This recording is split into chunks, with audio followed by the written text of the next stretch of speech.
This video sponsored by BuyMode. இந்த ஆப்பில் நீங்கள் பர்ச்சேஸ் பண்ணக்கூடிய எல்லா விதமான ப்ராடக்ட்டும் உங்களுக்கு ரொம்ப மலிவான விலையிலே கிடைக்குது. இதில் நிறைய ஆஃபர்ஸ் அண்ட் கூப்பன்ஸ் ப்ரொவைட் பண்ணுறாங்க. ஸோ இதோட லிங்க் உங்களுக்கு டிஸ்கிரிப்ஷனில் கொடுக்குறேன், யூஸ் பண்ணி பாருங்கள். தமிழ்நாட்டில் 10ஆம் வகுப்பு தேர்வுகள் இன்று தொடங்குகின்றன. மாணவர்கள் அறிய வேண்டியவை என்ன? 12ஆம் வகுப்பு மாணவ மாணவிகளுக்கான பொதுத் தேர்வு கடந்த 3ஆம் தேதி தொடங்கி மார்ச் 25ஆம் தேதி நிறைவு பெற்றது. இதேபோல்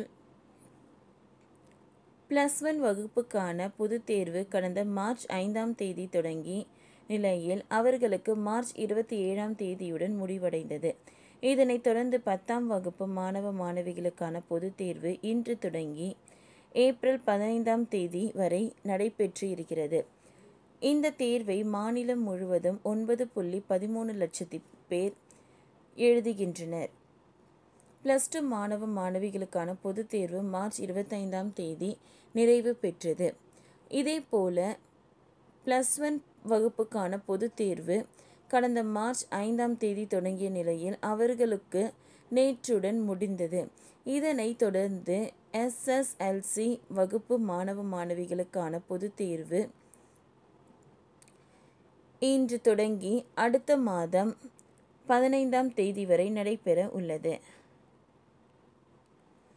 10ஆம் வகுப்பு பொதுத் தேர்வை 4,46,411 பள்ளி மாணவர்கள், 4,40,465 பள்ளி மாணவிகள், 25,888 தனித் தேர்வுகள், 2,272 சிறைவாசிகள் என மொத்தம் 9,13,036 பேர் எழுத உள்ளனர். இதற்காக தமிழ்நாடு முழுவதும் 4,113 தேர்வு மையங்கள் அமைக்கப்பட்டு இருக்கின்றன. தேர்வு அறை, கண்காணிப்பாளர் அறை 48,426 பேரும், தேர்வு கண்காணிக்கும் பணியில் 4,858 பேரும் ஈடுபடுத்தப்பட உள்ளனர். முதல் நாளான இன்று தமிழ் மற்றும் இதர மொழி பாடங்களுக்கான தேர்வு நடைபெற உள்ளது.